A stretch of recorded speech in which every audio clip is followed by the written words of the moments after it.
Hello everybody, it's Matcast here.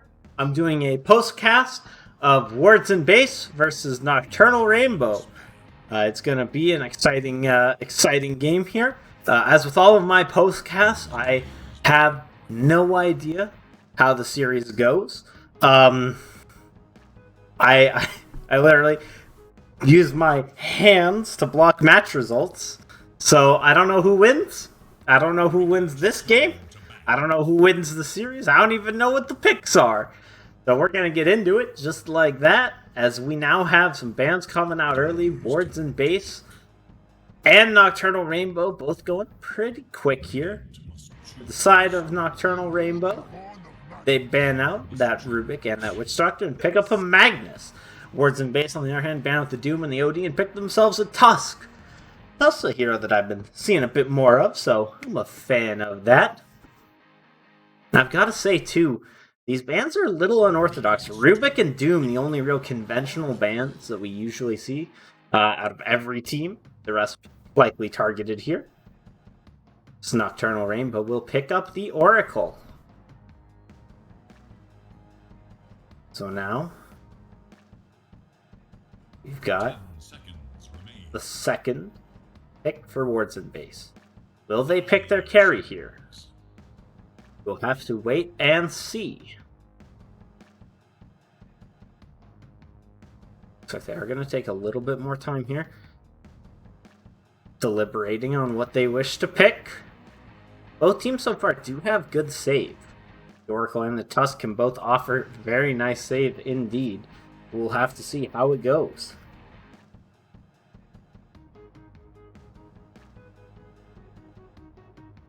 Oh, they'll pick up a Slardar, so that's a offlaner that's been coming up. I'm not at all surprised about that. And also, real quick, let me get rid of this bar. Apologies. So yeah, now we have Magnus Oracle. And this Magnus, I do have to imagine, is going to be a core, because you don't really want to run the 4 Oracle or the 4 Magnus. So, likely to see, I suppose, a mid-mag as the heroes start rapidly getting banned out. Lots of carries, unsurprisingly, and the Arc Warden.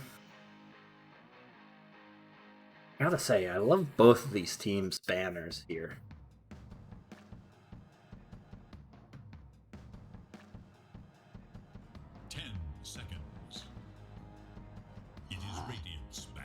Alright. Alina ban out. That's definitely not following the traditional banning style. We have a lot of big cores that are still in the pool. Terror Blade still in the pool. They'll take a Drow on Words and Base. Nocturnal can choose, or Rainbow. I'm going to think of what I'm going to call them for short. Probably Rainbow. They have the pick of the crop here. Pick of the litter. They could take Spectre, they could take TB, they could take Sven. There's a lot of options in the pool for them, and they're taking a moment to discuss amongst themselves and figure out what they want. Personally, I feel like you kind of want the Sven here or the Spectre. Though TB's high armor is a solid counter to the Slardar, since it's a lot of base armor, Drow just eats through it. Like a Sven, it's pretty easy to get on top of that Drow.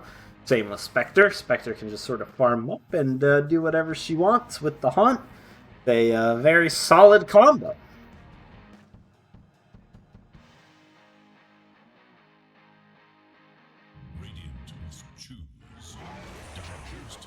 And they'll take another support, so definitely a core Magnus. Words and Base will take Avenge. Solid pickup. Now, surely, Nocturnal Rainbow. It's time for them to pick your carry. You know, don't want to make the same mistake that we saw in the last game that I cast, which was the Z-Factor Victoria's Secret game, where unfortunately they just didn't draft out their carries until the end of the game.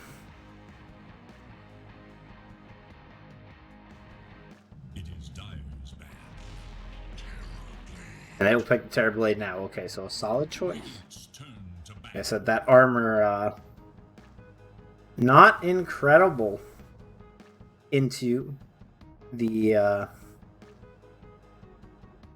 Drow.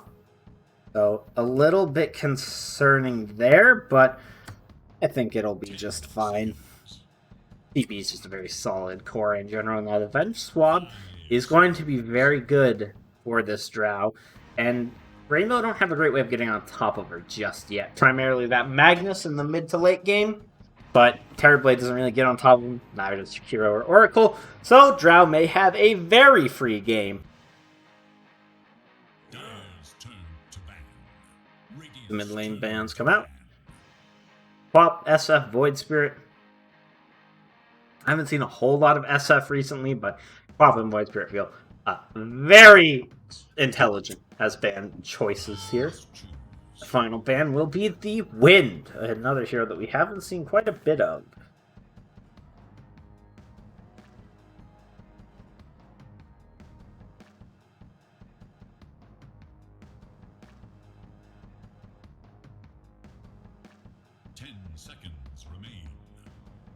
Now it is time for them to make their selection.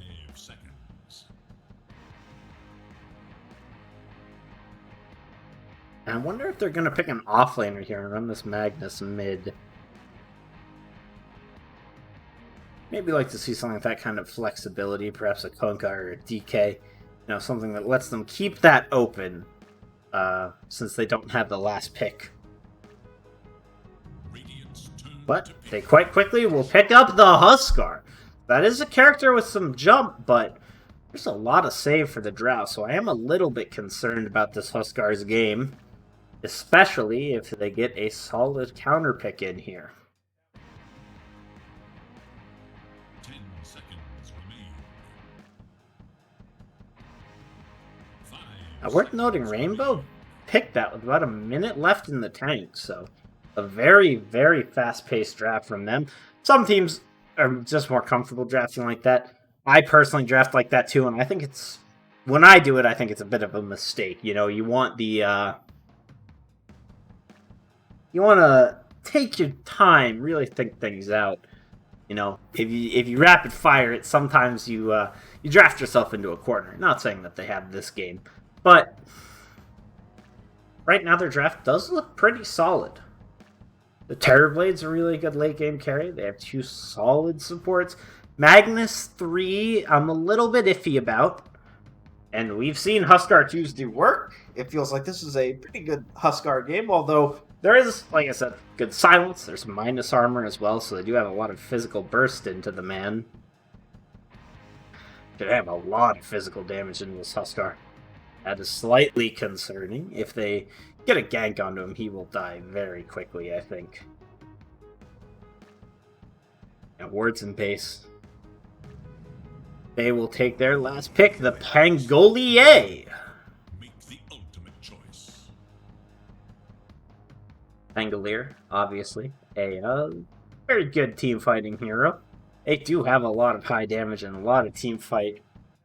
Looking at these 2 drafts, I'm concerned that I'm concerned that there's nothing for Rainbow to get on top of Saint's Drow here. It seems a little bit dangerous to me. I think this Drow might just have the free game.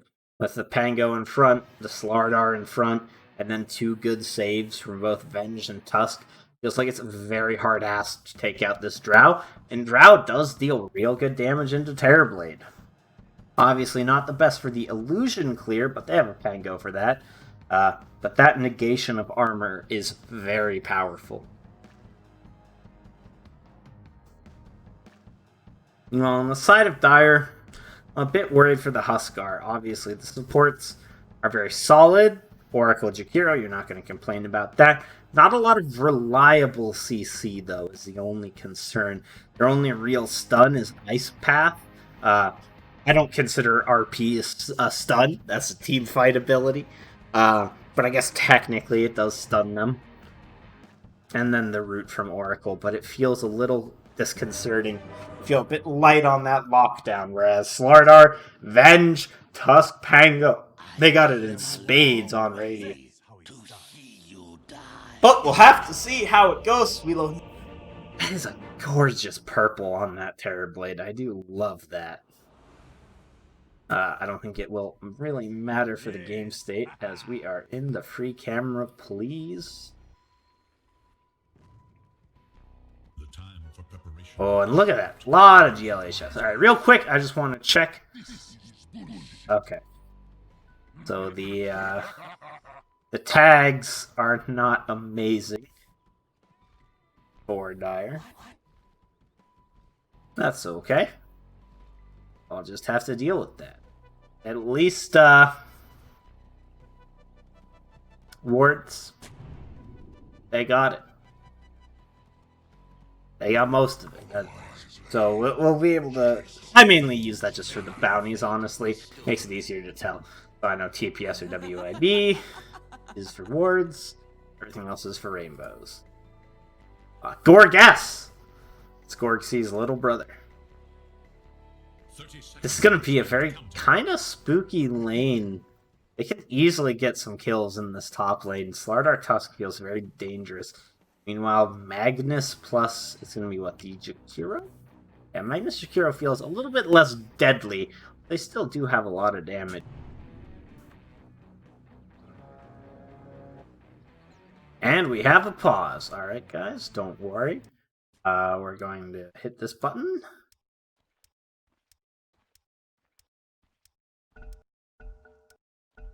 Alright. We don't wait for pauses in the postcast.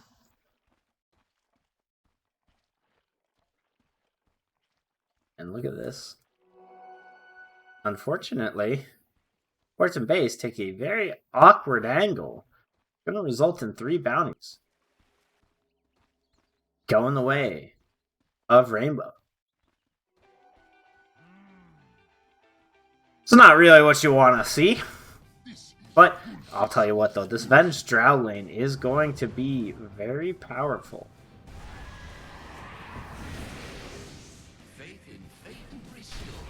Although I say that, Venge taking a lot of damage early. Venge Drow, a very stable lane, obviously. Drow has really good damage, and Venge can amp that damage with both the Vengeance Aura and the Wave of Terror. But Banner has to be careful here. He takes a lot of damage from this Jakiro. Jakiro is using most of his mana pool, but has plenty of mangoes. Real quick, let's look at the mid matchup. I feel like this is going to go pretty well for Pango. Pango has pretty high damage, and the disarm is going to make it hard for Insane Chaos to really harass too much into him, I have to imagine.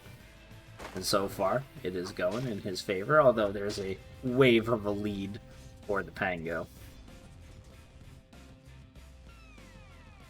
Yeah, I feel like this Drow is going to have a pretty free game, as I said before.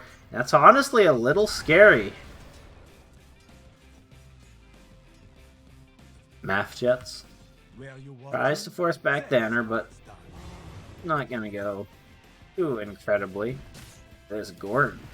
Gorg's over here fighting Tustin Jimberlake. I love the reverse names. Man, Gorg's is getting a lot out of this. There is a salve available for Tustin. So it's not going to be too bad. He's going to be able to salve back up as Donkey Kong farms up the creeps. He's probably pretty happy with that. Right now, Drow is seeming to struggle a bit. About half the CS of the Terrorblade. Isn't quite what you're looking for. Venge does go the second point in the stun. So, no Vengeance Aura to amplify that damage just yet. Now, I used to run the Vengeance Luna, so forgive me for not remembering. It does increase the attack range as well. Yes, I wasn't sure if that was on Venge or on the Luna side of that combo. So, very good for Drow to get in that long-range harass. Actually, this could be kind of dangerous for the Jakiro here. The minus armor is powerful, and he takes a lot of damage. It does manage to get out just fine. Terrorblade is having the free lane, and Insane Chaos also doing very well for himself. So the two I want to say carries, in a way, doing very well. You know, the off lane really serves a different role, whereas mid and the carry do some similar stuff.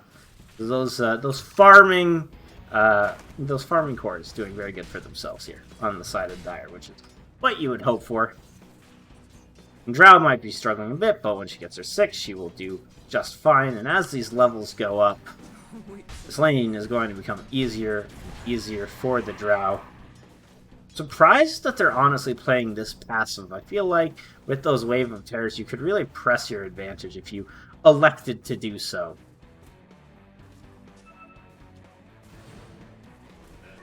Ooh, and the deny does come out, but look at this. You have a gank from Gorgs. Gorgs has the snowball. No shard block. So he'll have to make this play just that snowball, and I don't know if it's enough, and in fact it won't be, as First Blood will go over onto Thanner, but in exchange, the bounty will be split 3 ways.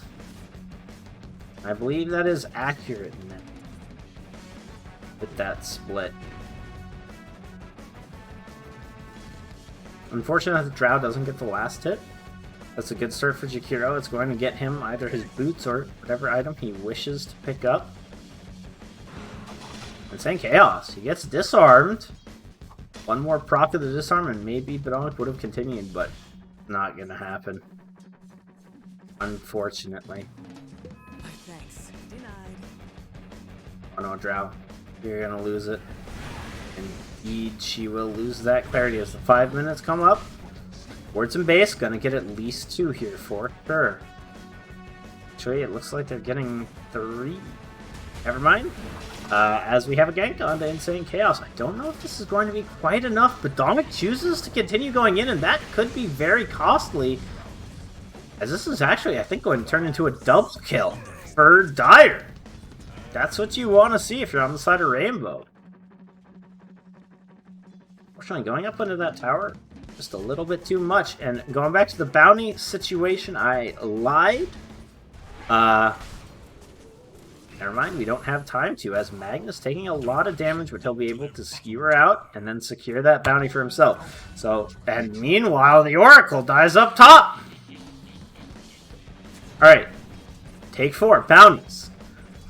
3 for Dire once again. So, they get 2 times. Is exactly what you want. It looks like they are going to try to set up another gank onto Huskar. This time they do have the Rolling Boulder, which is going to be able to stun him out in addition to that Snowball, just to set him up a little bit longer, and that's a kill for Badonk. Exactly what you want to recover that lane. Drow is having a bit of a rough time. Has to be a little bit careful, but with this split shot, unfortunately, it's hitting the creeps, not hitting Tech. Tech will fall now, though, for sure. Question is, will Saint be able to survive? Math Jet's Reign of Terror does have the salve, but won't have the opportunity to use it. Meanwhile, though, a bigger kill as Terrorblade goes down. Tustin will take out Slardar. Donkey Kong forced to go back to the fountain. And Gorgs, though, he doesn't really have anything on cooldown to get him another kill. So overall, a lot of death. In a very short amount of time, both carries falling. I think that's what's real important, as we saw Drow get the kill. No, Drow actually didn't get the kill, so neither carry getting the kills. Oh, and that Sentry Ward is going to spot out the Obs. Insane Chaos is going to take it out. The Deny will not be there, but look at this. He's going to pay for it with his life as Thanner Z and Gorgs both rotate in. Thanner Z secures that kill with a magic missile. But that's now 2 deaths for the Huskar, and that is the Pango pulling away. As the early lanes favored the TB Huskar, but now it's swinging the other way. As these later portions of the laning stage start to sort of flip around. Thanner Z is fighting Mafjet. Oh, never mind. Terrorblade dies up top, and that's Disastrous. And Tech he used his initiation. Now he has no way out. Saint is level 6. And suddenly, that's 4 dead heroes for Dire, as up top, Terrorblade and Oracle also fall. Looks like it was a gank from Badonk. Now they're going to be able to pressure this tower, and suddenly this game looks like it's going very well for Wards in base.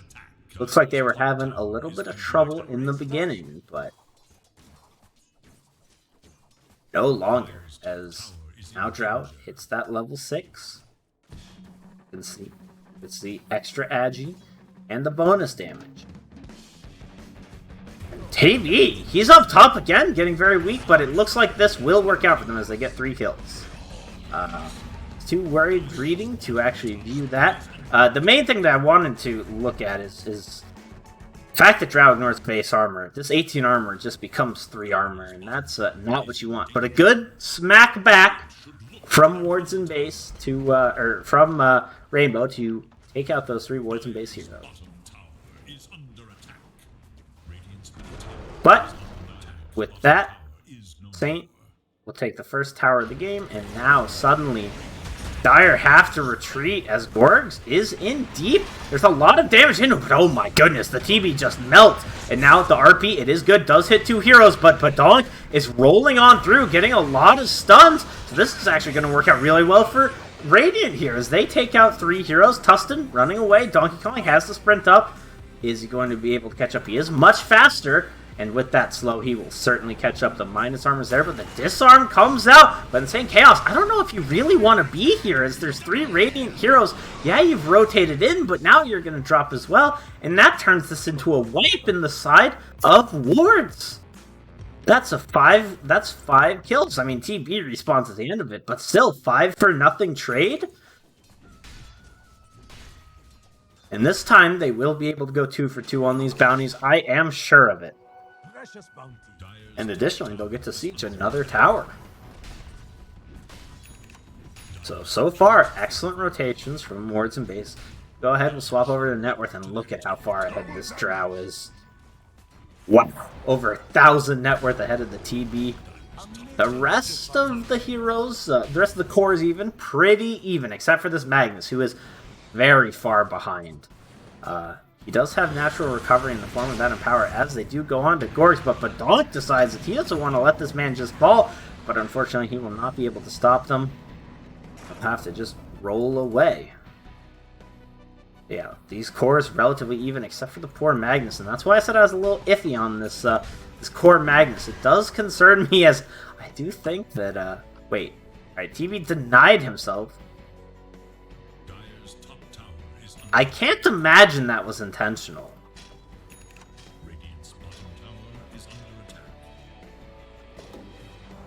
I guess I could go back to check it, but we're already moving on. TB does deny himself to the creeps, slowing himself down even more, now putting him in the last, behind all 3 of Radiant's cores here.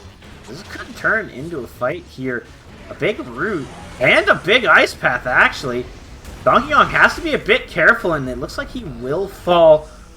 So obviously that's not what you want on the side of Wards, but they are going to back themselves off here. But Dire, they've popped that meta, so they might be looking to go on themselves. However, Badonk gets a very big swashbuckle and is now doing a ton of damage to this Huskar. Huskar will fall.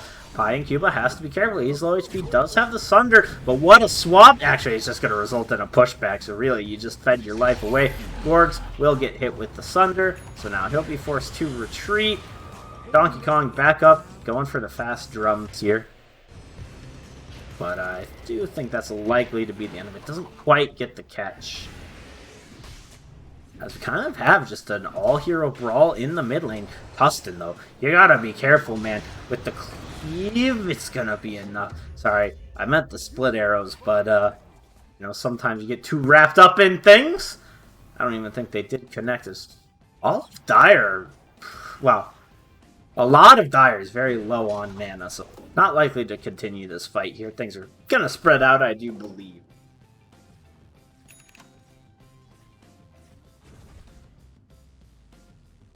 I'll take that.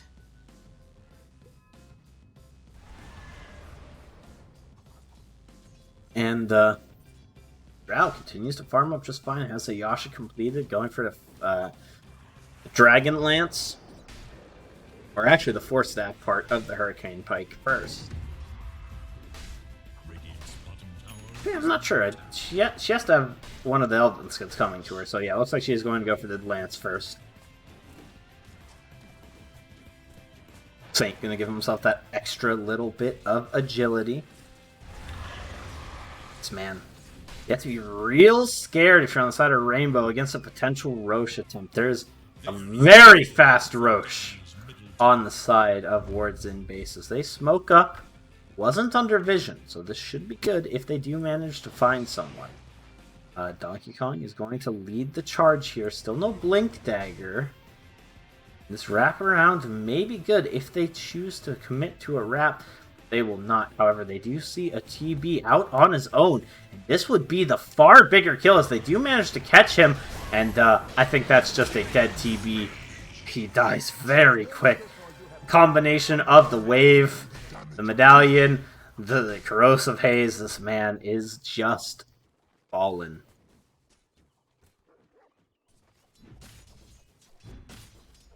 Now, they might look to set up for the mid tower, as actually Donkey Kong is going to get the stun into Tustin, I do believe here. But Yules is out. But what a good shards in from Gorgs. The punch is there, and Tustin does get the ult off on himself. The False Promise is available, but Saint has been RP'd. Could be very bad for him, and I think he will fall. But Badong gets a really nice ultimate, but this is actually disastrous, as suddenly all 4 heroes on Radiant have died. Just a bit of poor positioning in that fight. The RP doing a lot of work, and this tower has 1200 HP, and a Dire team looking to stare it down. So will they claim the first mid tower? The meta is still good in duration. I can't alt-click, so we'll have to see it having about 20 seconds left here. The Fortify does come out, though, and the defense will be there. As Pine Cuba actually gets trapped in the Snowball commitment. This is pretty deep from Gorgs, and he has to be careful. We'll pop the tag team, but nothing will come of this, it doesn't look like. As both teams just willing to brawl in this mid lane. They're both looking for this tier 1 tower, but it looks like Wards will take the first one. Fortifies out, but this Drow, just fine position. And the Macro Pyre as well, they really don't want to give it up. The deny will come out from Huskar. Will an initiation occur? Doesn't look like it.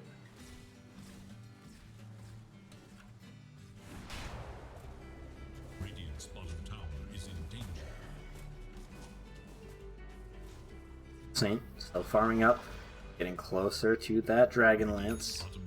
Actually has the money for it now if he desires it. Gorgs, I wonder what he's going to go for. He was the position 4, but doing very poor for himself. Meanwhile, though, the position 3 of the side of Rainbow here. Pretty much even with his Jakiro 4. You hate to see it. But he does have the Blink, which is really his most important item in this role. Saint does finish that Dragonlance, having it delivered now. Pango going for the Yule's Scepter. Bit of an older Pango item as I recall, but still solid. Saint, though, has to be careful as Dire are in the area, but they will catch Gorgs instead. Gorgs eats the gank pretty well. Doesn't have the chance to snowball to delay, but overall, you're happy to eat that gank for your Drow. Now it does have that Dragonlance completed, as I said. Meanwhile, we do see Donkey Kong now going for that Blink Dagger. We've seen this more commonly, where Starter will get this early drums. I do like it. The stats are very nice. But it does feel a touch rough in the early game, and not having that Blink initiation as opposed, though. If you have the Pango set up in the Venge swap, it's not so bad. But Venge does have to be careful. I think swapping this Magnus for the kill is a good idea, but Thaner has been doing it a bit preemptively when both the Skewer and the RP are off cooldown. Kind of just leads to his demise sometimes, unfortunately. You have the smoke from Dire heading into the jungle. Drow is in the area if they will catch it. Radiant actually think it might be a Roche attempt, which is would be an ambitious Roche, and it looks like they're actually going to go for this Slardar. Donkey Kong is very fast and does manage to dodge. No, will get hit by the ability of the Magnus. I forget what it's called, and will drop. But unfortunately, Tustin the one to get the kill. That's not what you want. Shockwave. My brain. No work so good sometimes. It's hard. Borgs will use this opportunity to smoke and ward himself. Unfortunately, that ward is underneath a sentry that he doesn't know about. So is that one, I do believe. Oh no, just out of range, I think. The perfect Obs ward. That's exactly what you want. We'll have to double check as it looks close. It is out of range of it. So that is very, very tight, but just good enough. You will get them excellent vision. Because you assume there's no wards there. The other ward, though, I don't think will survive. Unless no one goes over there for 2 minutes. But with Huskar right here, I have to imagine. Fall. No, he goes south. Maybe not. Banner. Going for the full Solar Crest. Pretty standard Venge stuff. Really one of the better items you can get on the hero. Not at all surprised. The ward will now fall. But will Radiant look for something now? It looks like they're almost setting up for it. I think they're waiting for this blink timing on the Slardar. It does make a lot of sense. During this time, by the way, Terrorblade has taken over. Combination of just natural Terrorblade and the Magnetize means that he now has the full Hurricane Pike and is getting rapidly towards that Manta. Drow just now getting the last item, or beginning to get the last item. As, oh no, Thanner. Another situation in the same place too. They'll lose the support, but they will protect their Drow, protect their cores, and they'll still get 2 bounties out of it. 3 bounties, actually. Oh, not the worst. That's the Blink Dagger completed for Donkey Kong as well. It may look to take a fight now. The Yules comes out from Badonk, but it is just the illusion. Dire are setting up to make a move. This might be a bit ambitious. All of the abilities for Radiant are up. Donkey Kong hasn't revealed that Blink Dagger yet. However, Tech is there, invisible. Blink, try and get the pushback, but he misses, unfortunately. And that is not what you want to see. As they do get the tower, the roll hasn't come out from the Donkey. It was getting channeled at one point, but it hasn't been committed. Donkey Kong still in a bit of an interesting position. Will initiate onto Insane Chaos. He will actually get shards in, it looks like, but now Badonk in a bit of trouble. He can't quite get the Rolling Thunder off, and he will not be able to. An excellent snowball that will save the Drow, who did get RP'd in the backline, but will it be enough? The swap comes up, and unfortunately it's on the Gorgs, and Radiant is rapidly dropping. As a beautiful fight. I don't know if Pango... It says he got the Rolling Thunder off, but I feel like he didn't. I don't know what happened to it there. And now Dire in an excellent position. The Fortify is available. Dire will counter Fortify, and I think that's an excellent decision. You want to make the most out of this meta. About 30 seconds left on it. I don't know if you're quite confident enough to go high ground with this meta. Drow back up in 20 seconds. We'll have to wait and see. There is no Pango ultimate, so maybe you think you're strong enough, and indeed, it looks like they do as they hit into this tier 3, and look at it drop. No hope of its survival. They'll take the tier 3 and then back off. And no, Donkey Kong, though, will stop them. He'll get Steward back, but a swap will pull Insane Chaos in deep. And Insane Chaos has to be very careful. He'll get silenced up, and he will drop. So far, that's 1 kill for Radiant. Will they be able to get any more? Donkey Kong chasing with Badonk, and I think they will definitely find Tustin here. And indeed, they will. Tustin will drop. The 2 casualties being the mid and the position 5, but this is the dangerous territory as Radiant can move into this Roshan, and they take it very, very quickly. Obviously, not just yet, but now with the Drow and the... Once Drow gets in the pit with the Venge and the Corrosive Haze, they will take it very quickly, and you can see himself getting chunked down now. There will not be any defense, and in fact, it will catch out of Jakiro as an extra kill here. So a situation that starts to look like it's bad for wards and base suddenly turns around in their favor here.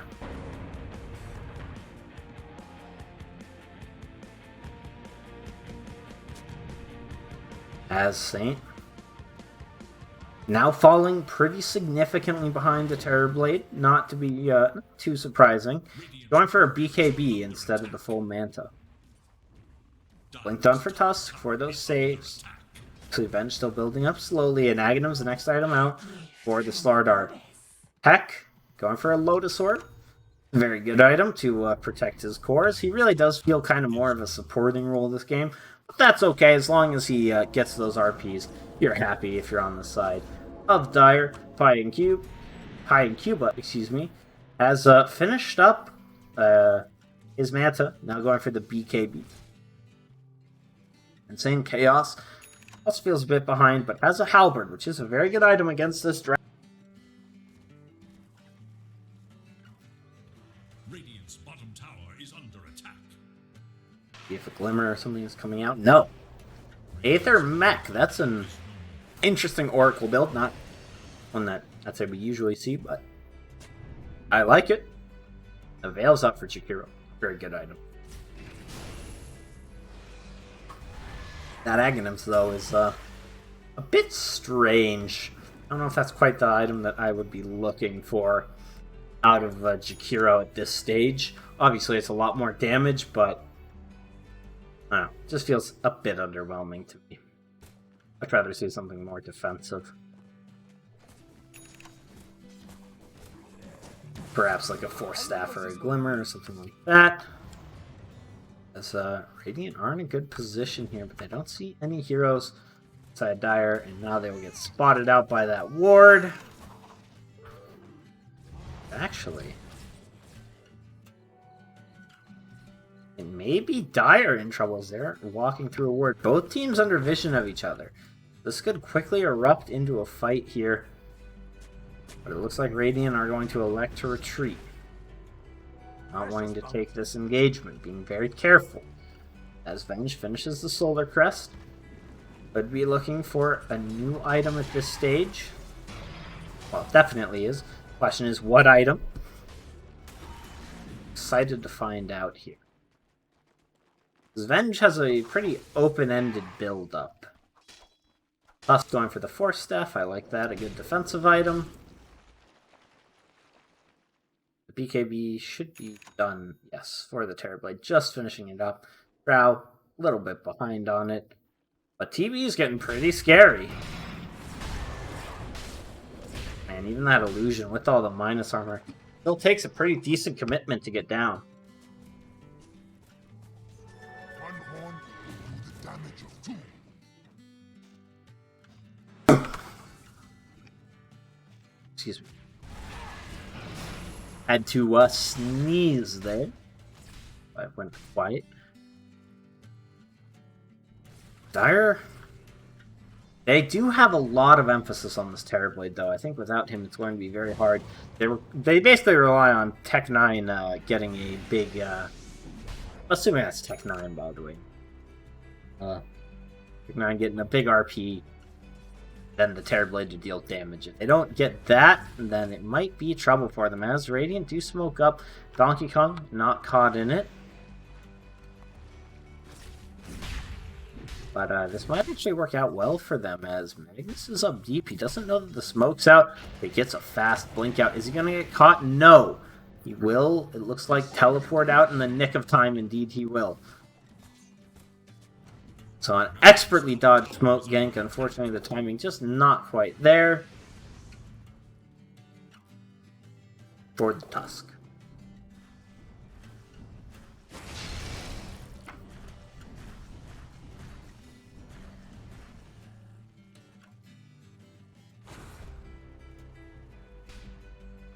Man, once this TB gets a Scotty up, I think he's going to be very hard to deal with. Are they going to just go for a straight another smoke here? It looks like they may. They don't feel like the team with the Aegis. Of course, soon they will not be the team with the Aegis, as it does expire. Dire kind of free to farm up as they will. See Dota Plus giving a slight advantage over to the Dire side here. I think the longer this game goes, the better it does get for them. They have very good scaling supports. And again, so does the side of wards here. Radiant's middle barracks are under attack. Oh, TP. Smack that range rack. It's unhealable damage is what that is. No one gets an invis here, and will they look to fight off that? They should know that the Aegis is down. Actually, it looks like they will. Grouping up for a smoke, it's a 5-man this time. Tuskar leads the charge. They've circled in the jungle. Drow is in this area. Drow has to be exceptionally careful. They see the creeps. They know someone's there. But Drow will escape their life for now. Dire there, hunting. Radiant getting up on the high ground. A very good position to take. As actually, they've smoked themselves. Dire won't catch them out. But I don't think Radiant's going to catch anyone themselves here, as Dire have taken over their jungle. So both smoke going to kind of swing and a miss. But that is a perfectly drawn circle by their line by the Tusk. Tusk is smoked up. You should see the sentry falling. He'll get the punch, but all of the heroes on the side of Dire are here. And actually, there's not even going to be a chance for the Rolling Thunder to go off as the RP comes out. Magnus has done his job now, and he'll take out 4 heroes in the blink of an eye. Just the combination of the Skewer RP and that Macropire. They're going to hunt for more, as Saint was forced off the BKB. Not sure why he's trying to stop and farm. Yeah, I think he popped the multi-shot, and that might just be the game. This is Magnus. I was concerned about it, and it was low on the net worth for a long time, but turns out all you need is to hit them RPs, and it doesn't matter how much net worth you have. Tusk trying to delay as best as he can, but I do think he's just going to fall here. Now it's up to just the Venge to delay. Now, GG is called. That's the game. What a game. It looked like it was going really well in favor of wards and base, and then it just didn't quite pan out for them. The team fight for Nocturnal Rainbow came online, and they just did work with it.